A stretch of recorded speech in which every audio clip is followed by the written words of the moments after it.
Before we begin the episode, I would like to thank our sponsor, Chin Up Goggles, the new generation of vision training. Its simplistic design eliminates downward vision, improving a player's spatial awareness, anticipation, skill acquisition and execution. The findings have been supported by scientific research in CIT, now MTU. Be sure to visit chinupgoggles.com for more.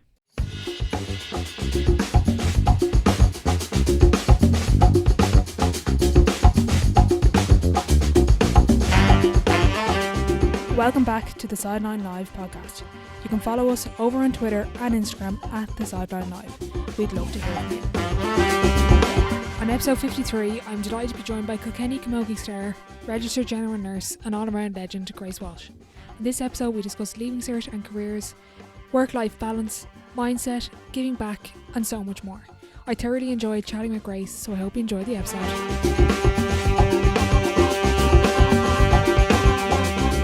Hi Grace, thanks a million for joining me on the podcast. Hello Orla, how are you getting on? Before we get into everything, would you mind introducing yourself to the listeners who might not know who you are? So I am Grace Walsh and I am from a place called Tullaroan in County Kilkenny, and I play camogie with both Tullaroan and Kilkenny.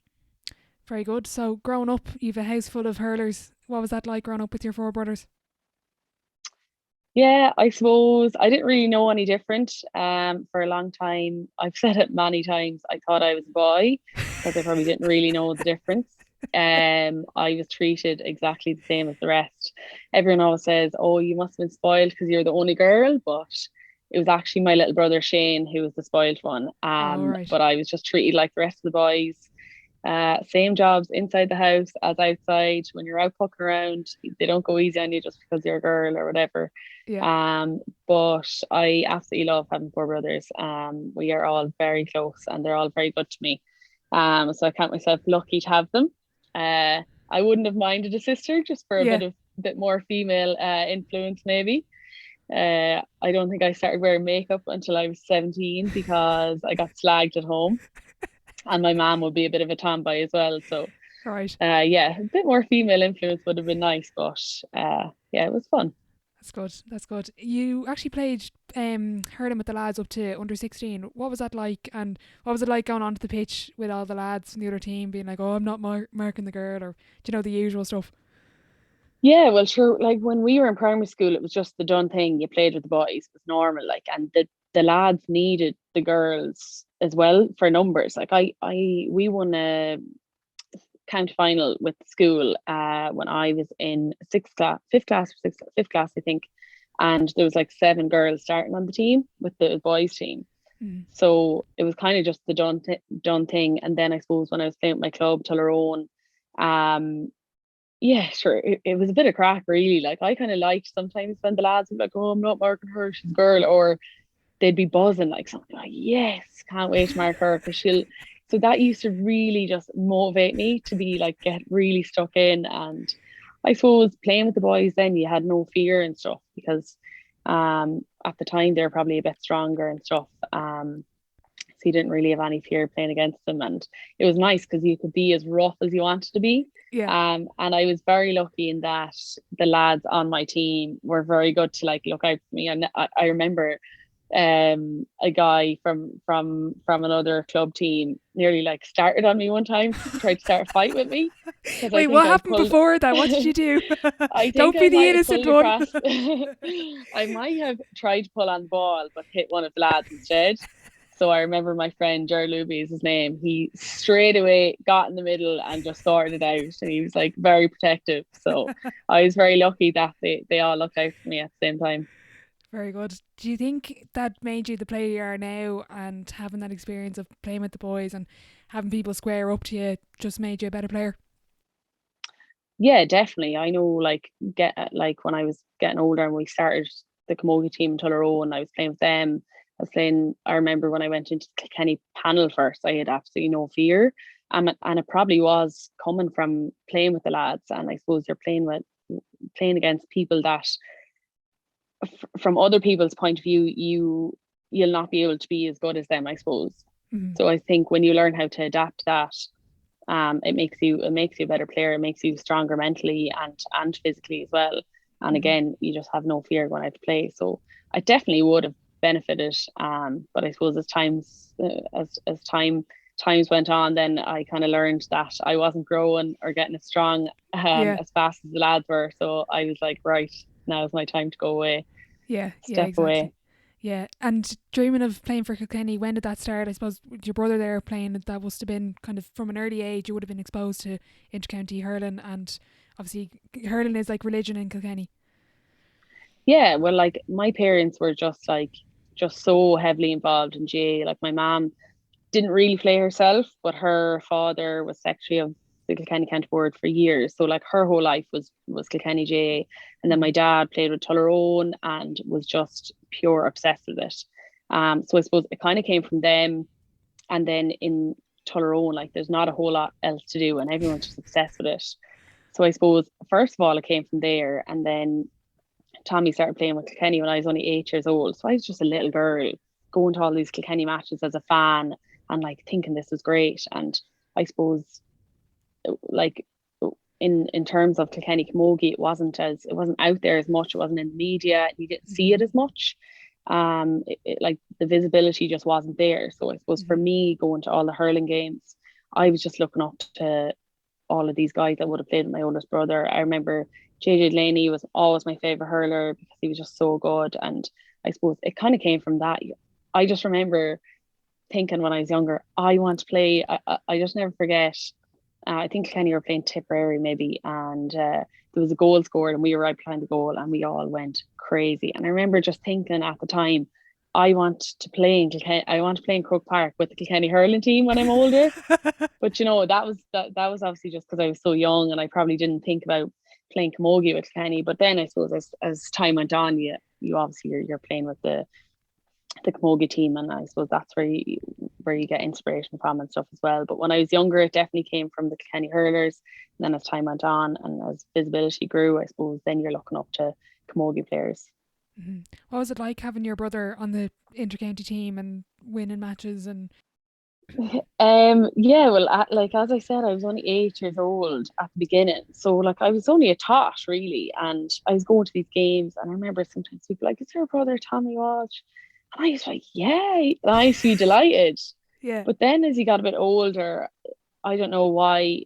I suppose you get a bit older and people kind of say to you a bit more, but I used to get quite embarrassed. And then okay, when I got to secondary school, I actually, I used to just hate if anybody ever mentioned it.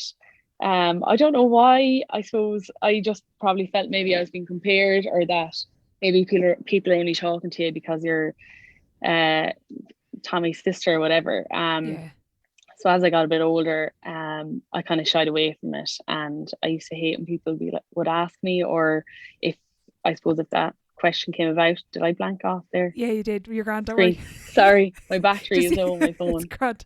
So yeah, it was like in the beginning when I was younger, I was like, I know, like it was great. People were like, Yeah, "Oh, is that your brother? This is amazing." And then as I got older, I shy away from it a little bit.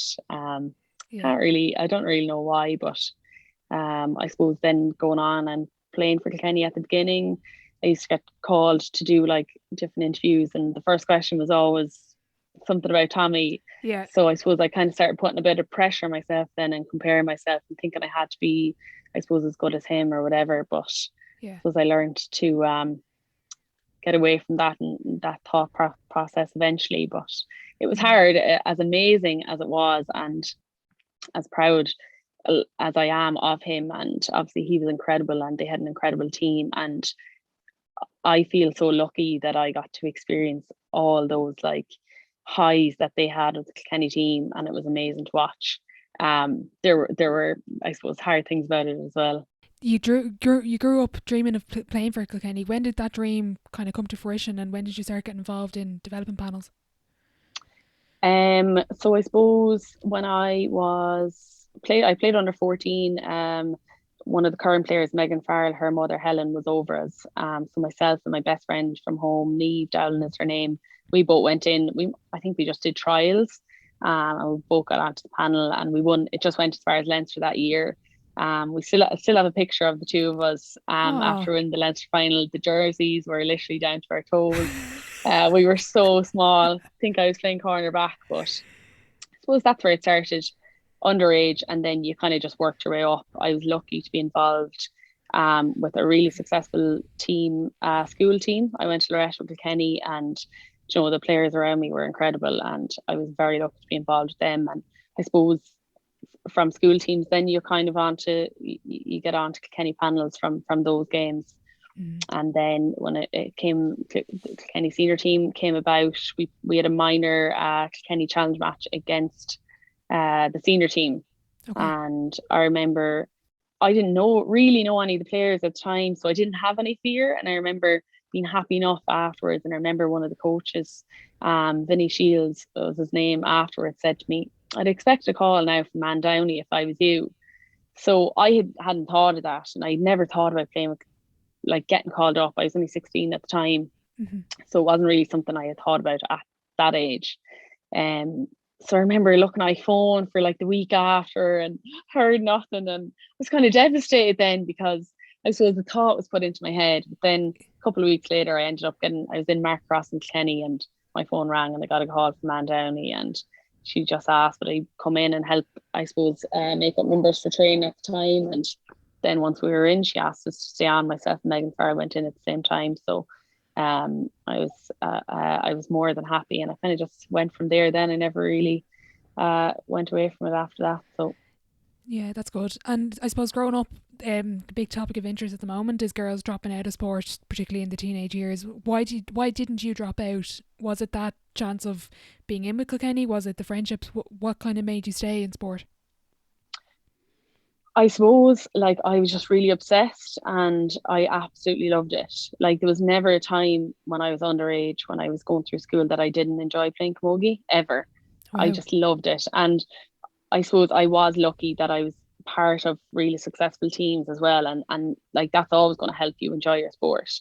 I suppose studies probably should have come first, but they didn't really in my eyes. I ended up repeating my leaving cert, maybe because of that. But I suppose I think that a lot of people drop out because they think that their sport is going to affect their studies, when I think that's kind of a bit of a cop out, because I know that if I wanted to work hard enough to get into a course that I wanted, and I wanted to work hard enough to play at senior level camogie with Kilkenny, then it can be done, but you just have to be willing to put in that work and that commitment.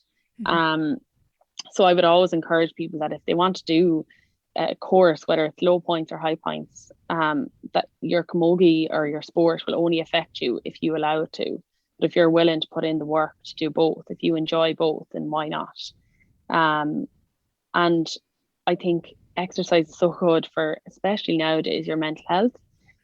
Why not keep it up? If you can't give the commitment to play at the highest level that you have been playing, then just drop down to like a level that doesn't require as much commitment. But I think sometimes people regret giving up something, and then sometimes they feel like it's too late to go back. Remember, I used to play Irish dance, and I used to also play hockey. And it's something that I did, like, I've always been like, I'd love to go back and play a little bit now. But I suppose I haven't given myself that chance. But I do think, why not keep on something that you enjoy, even if it's not at the level that you maybe want it to be? Why not keep it on? It's a break from study. It's not that it's actually taken away from your study. You need that break. I just think that's a huge reason why maybe girls drop out, or maybe it's because of it's too intense for them. So I just think find that happy medium where you get to play, you get to exercise and enjoy it, and not have that like stress or that pressure on yourself. Yeah, exactly. Yeah, I'd be the same opinion. And I remember during my leaving cert in January, I think it was coming up to the mocks, and I didn't go training for the couple of weeks because, I thought in my head, I'll get more study done. Sure, sitting on my phone doing nothing. It was actually, I was more productive on the evenings that I went training, because then I knew when I got home from school from 4 to 7, I had to get everything done and get out the door for 7:30 and then come home. Yeah, exactly. And rather than just, because you faff around all day and do nothing, like.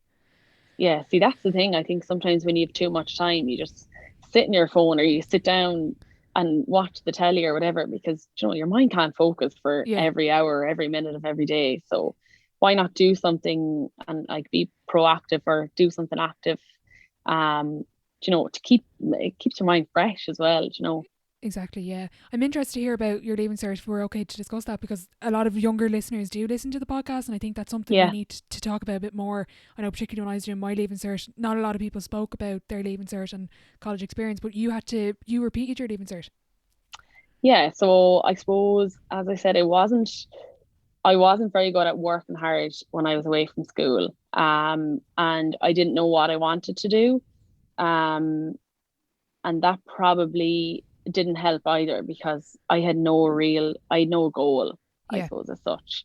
Mm-hmm. And I did my leaving cert, I got whatever points, and I had like was planning to go down to WIT. I was going to do this course, and then because I had said to myself I would never repeat my leaving cert, and then Okay. I was about to move in with my friend Neve. And then I realized, I'm going to be doing a course that I don't want to do. I'm actually not happy with my leaving cert. Um, so I was like, maybe I'll just go back. So I decided, I went to a place in Carlow that do a repeat course. I started there, but I ended up leaving there and going back to Loretto. Okay. I was very lucky that Colin Kerr was the principal, and he took me back. I didn't get to do all my subjects, but some of the subjects I suppose I had to do on my own, but I did get help from teachers and stuff. And then I really looked into what I wanted to do, and what goal I suppose I needed to meet. Or to achieve. So I remember a friend of mine at the time used to always talk about nursing. She wanted to do nursing, and that's kind of where it came from. It came into my head. I was like, I actually want to do nursing. She ended up going and doing engineering, and I decided All I right. wanted to go do nursing. So I went back, and then I suppose I had a goal then, and I had something to actually like strive and work towards.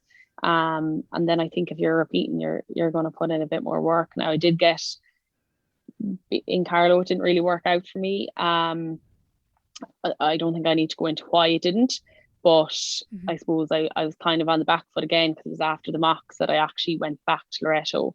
But Oh, I okay. was really lucky that the school they were just amazing to me at the time, and any teacher that I did approach that I needed a bit of extra help, whether it was out of school hours, they were more than willing to help. Mm-hmm. So I was very lucky. So that's what I did, and I ended up getting nursing in UCD then. So Brilliant. that's what happened there.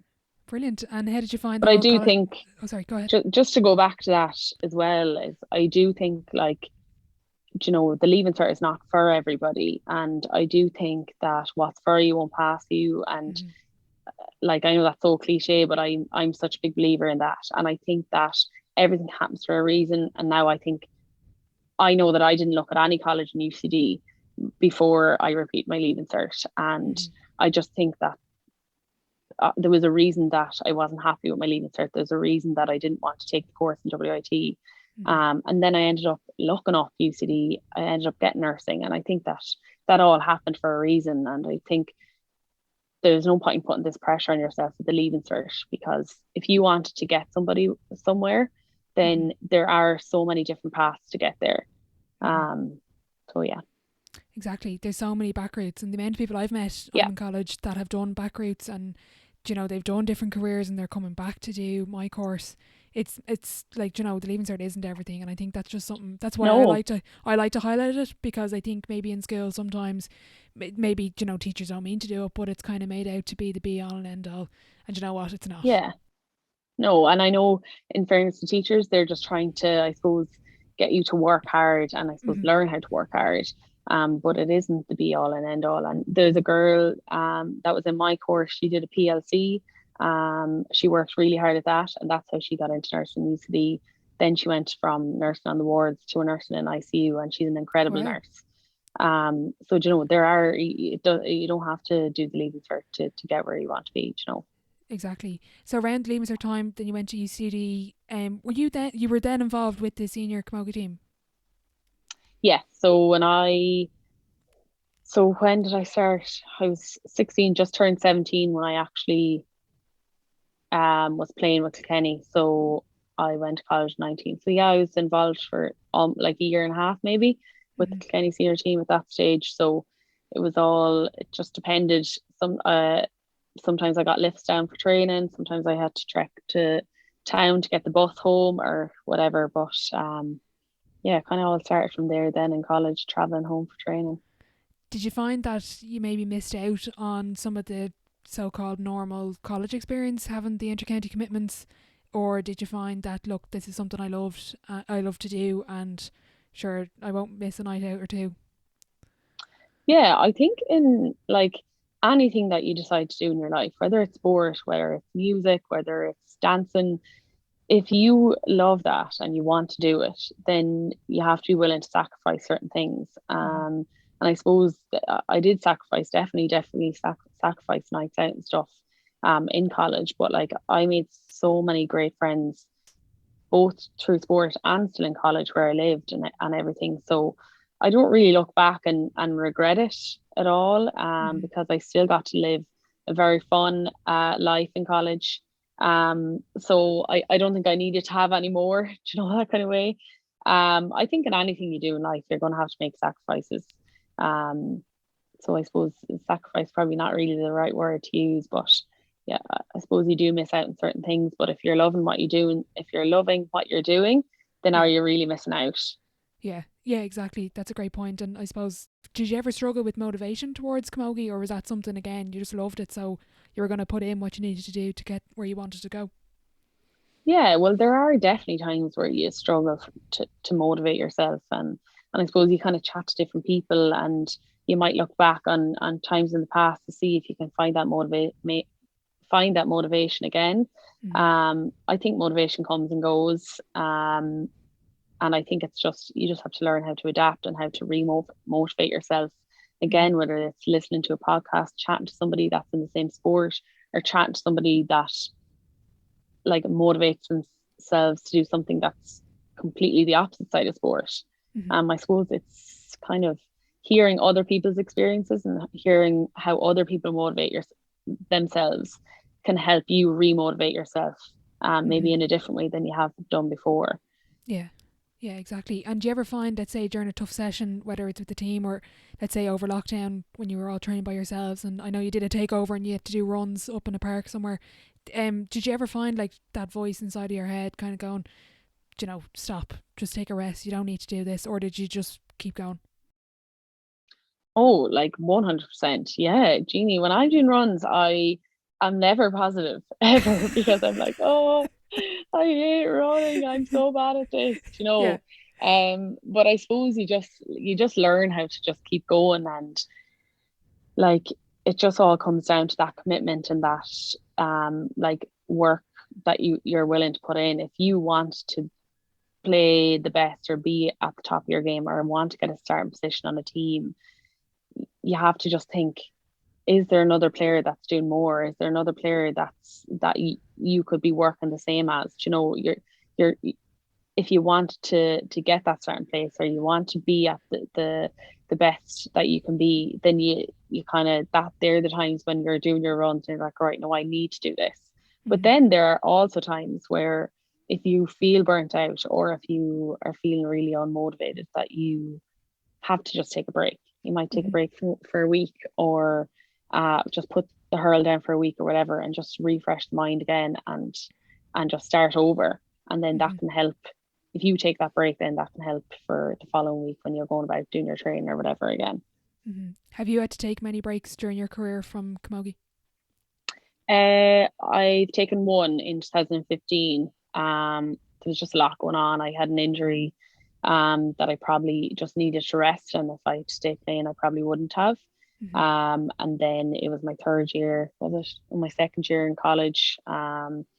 And I just decided that I was going to take the year away. So I took the year away, focused on college, and just enjoyed my time in college. I went to America on a J1. Okay. And I've no regrets Yeah. either. Um, Sometimes you do need to take that break. Sometimes you need to put yourself first. And I suppose sometimes we have this like guilt that we feel over like stepping away from a team, especially Mm-hmm. if you are part of a team and that's the environment that you love. You're always going to look out for your other teammates, and sometimes you can have that guilt feeling if you step away. Are you letting them down? Mm-hmm. Sometimes you have to put yourself first. You have to put your mental health first. So that's what I did that year. Yeah. So that's Yeah. the only time I took a step away. Mm-hmm. Yeah. Sometimes you do have to put yourself first, and I suppose with two like your camogie is a hobby, but you play at an inter-county level, it's very high demanding. And with the job you work now as a nurse, how do you kind of balance being able to switch off mentally from either, like I suppose with the inter-county camogie, you have to be at a high level with your nutrition, sleep, recovery, as well as your performance on the pitch. But then with nursing again, there's so much that goes into it. Yeah, I suppose they kind of they work well together. I suppose, you know, we're told we're not to take anything home from work, but at the end of the day, we're only human. Mm-hmm. So I find sometimes going training, then you can kind of let off those emotions, and you can kind of let the shackles off, and you can express yourself in different ways than like, I suppose, thinking about what has happened in work. And then you kind of come off the pitch after training and you don't really even think about what has happened in work that day, you know, that kind of way. So they work kind of well together. Same with camogie. Then if you're stressed about camogie, you can go into work and you don't have time to even think about it. So Yeah. you're kind of, it's off your mind for those 10 or 12 hours, whatever your shift is. So I suppose they do work well together, and I have to say I'm very lucky that the management team they're just so approachable, and they're just very, very good listeners. And if you feel like you need a break, if you feel like you need a night off training, you know, they're always just willing to give you that break or whatever it is that you need at the time. Like, they're very understanding. So I suppose I'm lucky with a lot of the people that I do have around me. I was actually chatting to Brian last night, and we were discussing over lockdown there was no sort of expectation put on players to do, say, certain amount of runs a week by themselves or skills work. How was that during lockdown, not having that requirement and then being able to go back to the clubs first, but at the same time have the uncertainty about the inter-county season? Did you enjoy that break, or did you find it difficult without the teams? I actually found it incredible. I really, really enjoyed it. Okay. I just think if you are playing at an inter-county level, you are always going to want to keep fit anyway. Okay. The lads, they gave us loads of different like options of running or drills or whatever it was that they wanted or we wanted to do. There was no pressure there, and that's what I found really, really good. I got to enjoy my time up in Dublin here with my housemates, the free time, but then I was still, because there was no pressure there, I was just automatically going down to the pitch, practicing shooting or practicing first touch, doing my running or whatever it was to keep fit, doing some online classes. I just think that we had been through a lot as a camogie team, and I think the break was the best thing that ever happened to us. And I think that was really evident going back and playing with our clubs, and then going back with Kilkenny. I think you could really see that we were all really enjoying playing again. And I think that all just came from the break. Training on your own, I definitely got sick of it. Don't get me wrong. I don't envy anyone that does a sport and trains on their own all the time. It's not something I'd like to do forever, but Yeah. it was definitely enjoyable at the time. It was nice to stay fit in different ways. And I suppose mix it up a little bit. Still get to enjoy your free time. You know, for me, I had a lot more free time because I didn't have to travel to training. I was going down Nave Olaf's pitch is just down the road. I used to go down there. They're very good to me. They let me choose the ball wall. I'd be down the pitch, do my runs or do my shooting or whatever it was. So I had so much more free time, and so I actually really enjoyed it. And I think as a team, it really benefited us in the long run. Then when it came back to inter-county season. Do you think that break, and you spoke before about finding your love again for camogie, was, you know, obviously a number of factors went into it, but do you think that was nearly one of the reasons for the success you've had in 2020? Yeah, I think it was. I think it was a big part, because I think the fact that we had so much time at our clubs, and like, you know yourself, because you play, like, you're playing with like your best friends in the club, and you're enjoying it. You're having the crack. You're having your nights out or whatever it is. So everyone was just really happy, whether they won or they lost the club. Everyone was really happy going back into the Kilkenny season, and really just enjoying playing. And I think when you enjoy, you play your best. And I think that's what we did as a team. And I suppose the year that was in it, we kind of knew not to put that pressure on ourselves anymore, because we were just lucky that we got to play. So Yeah. it was like, let's just enjoy it rather than stress or worry or put pressure on ourselves. Let's just enjoy the year. And I think that's why we won, because we played to our potential, you know, because we were happy to be playing. Exactly. Yeah, exactly. And I think a number of GA players have spoken, men and women have spoken about that last year, and being able to play was a great thing because it was in jeopardy for so long. But kind of coming into the final, you'd lost the 3 previous ones. What was it like approaching that final, and were the voices kind of going in the back of the head saying, Jesus, if we lose another one, or were you just kind of just saying, look, we're lucky to be here playing and it's great to be in another final? Yeah, well, to be honest, I don't know, maybe this is just me, but any team that I play with, I really just have belief that we can win. Whether it's Tullaroan or whether it's Kilkenny. Going into every single All Ireland final that I've ever played, I haven't doubted that we can win. Mm-hmm. Um, and for me personally, I can't speak for the other girls, but I wouldn't really have been thinking about the other years and Okay. geez, we can't lose again, you know, that kind of way. Like Mm-hmm. after we lost the third one in a row, we all laughed and joked about it again. We were like, if we try lose next year, we'll probably win. So you'd be kind of, Yeah. you'd be kind of just kind of messing amongst yourselves. But Yeah. I suppose for me personally, I wasn't thinking about the 3 losses. I was just thinking about the game ahead, and I was just so excited, to be honest, going into that final. I just was like, oh, come on. I just, the week was going too slow. You know, I just couldn't wait for it to happen. Um, so I suppose I think just again the year that was in it, it was just more so let's go and just enjoy ourselves. Yeah. And it's great to be in an All Ireland final. So it was more for me personally, it was excitement rather than like worry or thinking about previous years.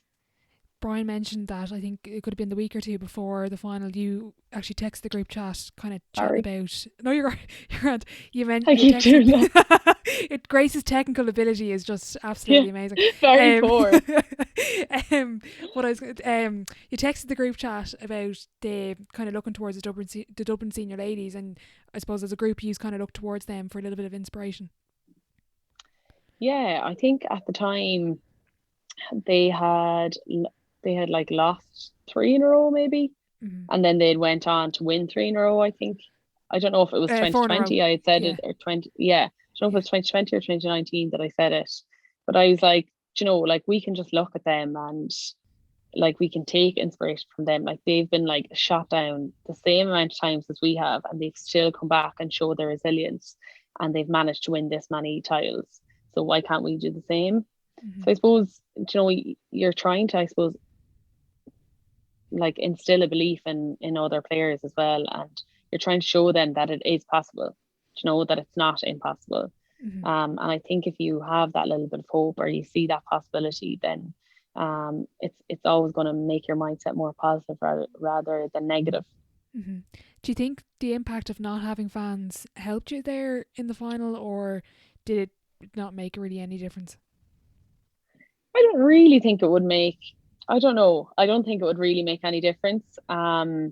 It was definitely different. It was definitely strange, and you could hear yourselves on the pitch. But I don't think really it would have made that much of a difference, to be honest. Okay, fair enough, yeah. And do you find it, let's say if there was a packed stadium where there was fans in attendance, do you find it hard to, like, can you actually hear the fans in the crowd? Like, I know some people speak about they don't hear it at all, which I think is mad, because when you've thousands of people screaming, but is that something Yeah, that can you hear the fans on the match day, and does it make a difference? yeah. So I suppose when you go out on the pitch first, you can definitely hear them because Mm-hmm. you're not like fully in the zone yet. But Yeah. then when you're on the pitch and you're playing the game, you don't hear anything. Okay. Maybe if there's a score, maybe if you get a score, maybe if you get a score against you, you might hear the crowd a little bit more then, but otherwise not really. When I started playing with Kenny first, I used to like, don't look into the crowd. Like in my own head, you'll see somebody you know, you get distracted. And then I learned that that didn't actually really help me. So I just decided then I'm actually going to look into the crowd and I'm going to see can I Okay. spot people and see can I see people that I know, and I'm going to embrace this and I'm going to enjoy it. This might never happen again. So why try avoid it? Why be looking down and avoid looking into the crowd? Why not just embrace this moment? Like this is incredible. Not everybody gets to do this. Yeah. So that's something definitely that I do, and I would try get younger girls on the team to do it as well, and not shy away from looking in. And you might see somebody, you might not necessarily wave back, but it's okay to see people and smile back at them or whatever. Yeah. And just it's again like obviously we all want to win, but I think sometimes people forget when you lose. Like I think media and outsiders think like it's the worst thing in the world when you lose. But I think they forget that you've made these amazing memories throughout that year with a great bunch of people around you. And I think that's what it's about in All Ireland final day as well. You need to go out and you need to embrace the crowd, and you need to enjoy it, because this is going to be something you'll remember. So why not just enjoy it at the time? I heard a good quote recently. I can't remember who it was. I think it was a coach, but it was like, the medals are the receipts of the memories. Yeah, exactly. And do you know, when we meet up for a few drinks after a game or whatever, you're always chatting about the years, like the years that you've lost. And you're chatting about the different things that happened during the year, and like the crack that was had. And obviously, again, we all want to win because you're after putting in all this commitment, and you're gutted when you do lose, and it's heartbreaking at the time. Hmm. But it's when you look back and you reflect on the year, then you're like, Jesus, that was actually a great year. We had some Hmm. crack, or do you know, Yeah, there's so many different memories that you've made, and again, you make like the best friends in the whole world, yeah, from playing a team sport as well. So. yeah, exactly. Do you think it made it sweeter being able to kind of look back on the 3 years and say, look, we actually got over the line here? Oh yeah, definitely. Like after a year after you lose, if you win the following year, like 2020 was special and something that I will never ever forget. And hopefully there will be more times like it. Hmm. Um, but yeah, like you learn from when you lose, or you learn from when you make a mistake. That's what you learn from. So it's always sweet then when you can learn and you can improve and you can make your goal happen or achievable. Hmm. You mentioned there kind of that flow state, or the like the focus you mentioned, but people call it flow state. Is that something that you kind of just don't think about when you're in the moment? Like, can you describe that focus when you just get into that zone? I suppose you're just thinking about playing. You're just kind of thinking about the ball and kind of what you have to do. And it's like anything, if you're doing a job, if I'm giving a patient in work meds, I'm just focused on giving them the medication and I'm focused on that patient. I'm Yeah. not really, you're kind of just, I suppose you let all the noise and stuff around you, you just kind of, you let it away, and you don't really think about it. And I suppose that's what kind of happens on the pitch. You're just focused on the match and what you have to do next, and the next ball, and the next score, whatever it is. So I Yeah. suppose that's kind of the focus. You're just kind of getting into the mindset of the match is about to start. I need to do a job here now. So that's what you're focused on. Was mindset something you ever had to work on, or was that just something that kind of came naturally to you? Oh no, definitely would have had to work on.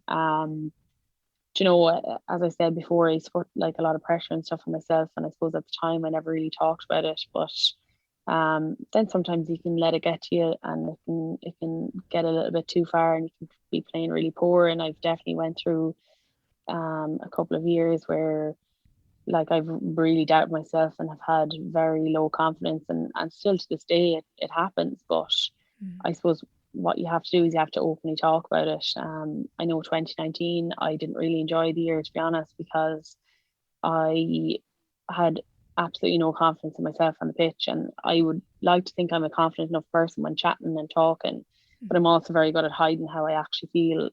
I'm probably a little bit hard on myself when it comes to playing. And I suppose I definitely have had to work on that, and I still every day have to. You know, I'm playing my club there at the moment, and it's something that I suppose after coming back from losing the All Ireland semi-final just a few weeks ago, you're trying to motivate yourself to play with your club. So you have to work on your mindset. But the biggest thing about that is you have to be able to talk openly about it, and I suppose that's something that I've gotten really good at. Mm. Expressing how I feel, if I feel down or if I feel like I'm playing bad or my confidence is low, I'll say it to my housemate, or I'll say it to my boyfriend, or I'll say it to my manager, or whatever it may be. And you know, there's always going to be someone there to help you out, someone there to give you that support. Mm-hmm. But yeah, definitely have had to, and still do work on it as much as I can. And it's really important that you don't let it get too far where you don't speak about it and you don't talk about it, and then it gets too far where things get a lot worse. So I Yeah. suppose I would always encourage people, anyone I would chat to, I would be very open in past experiences that I've had. Not really on social media. I wouldn't really chat about it, but if I'm talking to someone one is to one, I would happily be very open and honest about experiences that I've had. And I think that's all part of working on your mindset, is being able to chat to somebody else that you either know or you don't know about it, and that might give them, that might give them a little bit of, geez, maybe I should do that too, or maybe I should talk about it. So yeah, definitely would have had to work on mindset and still do. So I think the majority of people do. Yeah, exactly. I've asked a couple of people this question, but I'd love to hear your take on it. Is the game more mental or physical, or if you could put it as percentages even?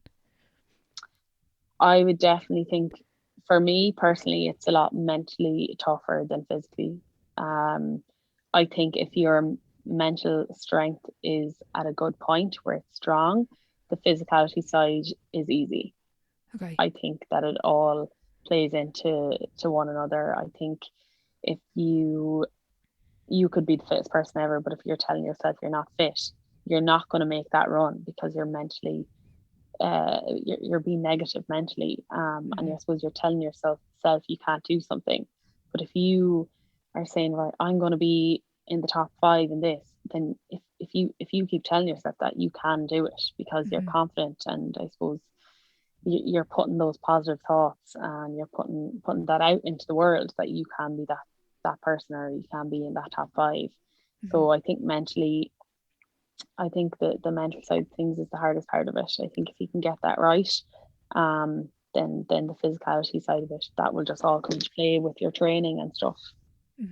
I saw on Twitter there last week, and I think you're doing something tonight, but you were down at the Raheny, kind of I think it was a younger girls team, and you're going somewhere tonight. But how important is it to give back, I suppose, as an intercounty player, and why do you give back so much? I've seen plenty of pictures across social media, and you do a lot of webinars and talk to younger players about everything.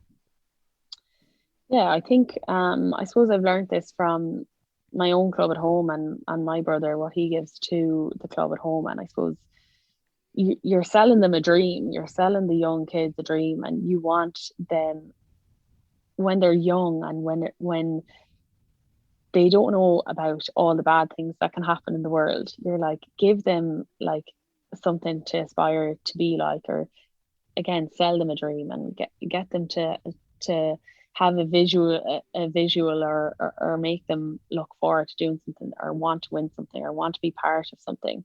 And I suppose when I was younger, the visibility for women's sport wasn't there. So now I'm just always willing to give back. And sometimes I'm probably not great at saying no, but in terms of giving a coaching session, Oisin Mason was the guy that contacted me to give Raheny, to coach the Raheny girls. And like, I suppose I didn't even really think twice about it. I was more than happy to help out, and that was one of the things I actually said to him in my message was, anything to give back to the younger generation, and to, I suppose, especially for girls at the moment, is get them to look up to somebody, or to want to be like somebody, more so to get them involved in sport, because it's not just about like the physicality or being fit, being healthy. It's about making friends, having a social life, in terms of sport, and also that all just helps with your mental health. And I think that's so important for the younger kids nowadays, because they're growing up into this world where mental health is a big struggle, and I just think sport can really, really help with that. But yeah, I'm just always willing to give back, because when I was younger, like it definitely was there, but the visibility wasn't there as much. So I suppose you're trying to give back, because I've got a lot through my years playing with Kilkenny and playing with Tullaroan from other women in my club or in my county. And I suppose you're kind of just trying to do the same, and give back to those kids. If there's anyone listening that would aspire to be like yourself and play for Kilkenny or play intercounty level, is there any advice that young people should ignore about kind of getting to an elite level? Is there anything you've kind of heard over the years you're like, God, that's completely wrong? Not really, but I just think that don't let anybody pressure you into doing something that you don't want to do. If you want to play at a high level, then that's up to you to decide, and that's your goal to make or to achieve.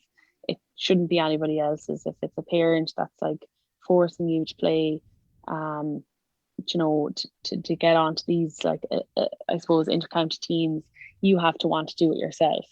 But also if it's somebody out there that's telling you that you won't be good enough or that you shouldn't do it, I think that, and it's a quote that goes around a lot, like hard work beats talent if talent doesn't work hard enough. And I'm such a big believer in that, because I think you can be as talented, you can be the most talented, the most gifted camogie player in the whole of Ireland, but if you're not willing to work hard enough, there's no point. And I think that if you are not as skillful or you're not maybe as talented as other camogie players, you can put in the effort, put in that extra effort, you can put in the hard work, and you can always get to where you want to be. And I think don't let anybody else tell you can't do something. If you want to do something yourself, then you just need to put in that hard work, and you will get there despite what anybody else thinks. When you do eventually retire from sport, because we can't unfortunately play sport forever, what kind of player do you want to be remembered for? Geez, it's not really something I would think about. I suppose I just would like to be remembered for being an honest and hardworking player. That's all really. For me, it's just about like playing while I still enjoy it. And when I'm playing as part of Kilkenny or Tyrone, I just want to do as much as I can for the girls that are around me. And when we won the 2020 final, I was so happy. But for me, I was thinking of other players on the team that I was just so proud of. And I suppose that's all part of being on a team. And I think that's why a lot of us play team sports, because you don't really put yourself first. You're kind of doing it for other people. You're doing it for your teammates. You're giving your best to try help them, get to achieve their goal. But yeah. I've asked Hannah Hegarty this question before, but do you prefer shorts or the skirt? I definitely prefer shorts. Yeah, okay. The skirts they just annoy me, to be honest. And we play with we use shorts in training all the time, so I prefer the shorts. What do you think of the new rules, and how do you think that's impacted the game? Would you like to see more rule changes going forward? I think the rules have been brilliant. I think Camogie have been brilliant that they have, I suppose, trialed them and implemented them. I think especially the kind of physicality one has just allowed the game to flow a lot more, and I suppose now Camogie teams are able to showcase how they can actually play without the whistle being blown. The only one that I'm a bit like iffy about is the free from the 45 out your hands. Okay. I'm just like, it kind of takes the skill of the free out of it. Apart from that, there's nothing else really that I can think of that I'd like to be brought in. But I'm definitely happy with the new rules. I think that they've worked really well, and I think the last two finals, like a lot of people have talked about how good the games were, and I think that's probably comes from the new rules and the game being flown and that. So yeah. As a camogie player, does it bother you about this sort of the allocation of resources? And you mentioned there eventually coming under one umbrella, but if you were a male playing for the Kilkenny senior men's team, you would have more spotlight, you'd have better access to resources, facilities. I know until recently the kind of the expenses, there's still a big difference there. Does it bother you as a camogie player that there is that big difference between the two? Yeah, well, I suppose it definitely did bother me a lot more before, because I suppose I had Tommy and Park playing with Kilkenny and I was playing with Kilkenny at the same time. I was travelling down from Dublin, like I was getting like 2 buses to get home, and I suppose we weren't getting anything for it. And then you're seeing the other side of it. I was seeing like firsthand what the lads were getting. Yeah. So it used to bother me then. I would definitely have to say that we're very lucky in Kilkenny Camogie. Sheila Norris is our chairperson at the moment, and she has been incredible, and all her team as well, that we pretty much get almost the same as the lads now. So I can't really complain on that front. We're very lucky. We get food after training, we have physio, S&C, we have a doctor.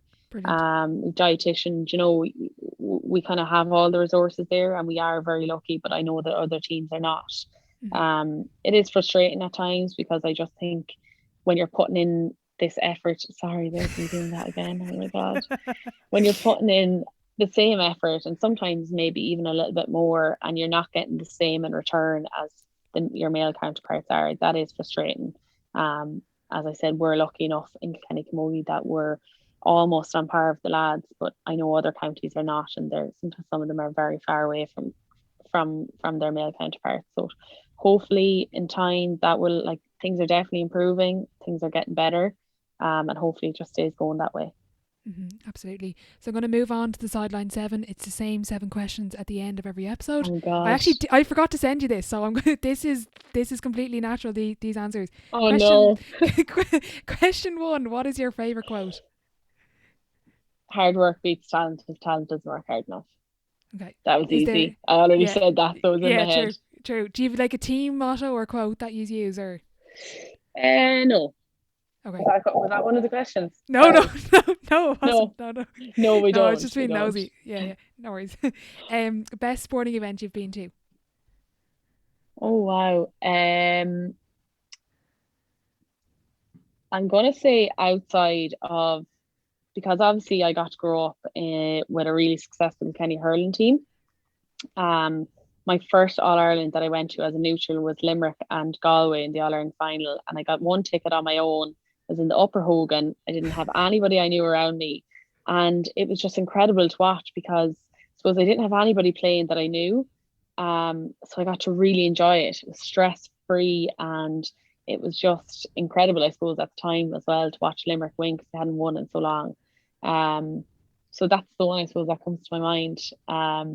Probably just because I was a neutral and I was literally on my own. I was nearly making friends with people that were beside me. I don't even know where they were from. But I suppose that's one that I can remember that comes to the top of my mind.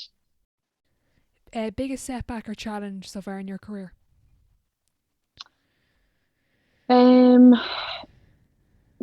biggest challenge was probably the year I took away. I had to really think about it. And again, that kind of guilt thought was coming back into my mind. And I suppose I also had a lot of FOMO. I suppose, if the girls had to go on and win that All Ireland, I would have been devastated. It was just, I suppose, a risk that I had to take. And it was a big challenge at the time because I really had to think about it. And it was a hard decision to make. But it ended up being the right one for me at the time. So I suppose that's probably has been the hardest in terms of injury. I've had a few different injuries, but nothing too major, thank God. Touch wood. Touch wood, yeah. Kind of on the flip side then, a bit more positive, your biggest achievement on or off the pitch? Biggest achievement on or off the pitch? Off the pitch, I would say graduating as a nurse. That's probably my biggest achievement. On the pitch, I don't really have any personal ones. I suppose just as a team, again with Kilkenny, the 2020 All Ireland, maybe because I was on the starting team at the time and it was after a pandemic. I suppose a year that was never going to be had again. That was really special. So they were my 2 moments, I suppose. Looking back, what advice would you give your 18-year-old self? Do not worry about what other people think. That's a lot easier said than done. Do your own thing, be yourself. If you like a certain band, you like certain clothes, you do you, and do not try be like anybody else. You're going to just be special if you be who you really are yourself. So yeah. I would say bring out you from the inside to the outside. Brilliant. Was that a process that you had to kind of get through, and did it take long to kind of get over that stage? Because I'm only kind of probably in like the middle to latter stages of that. I care less now, but sometimes they're like, oh God.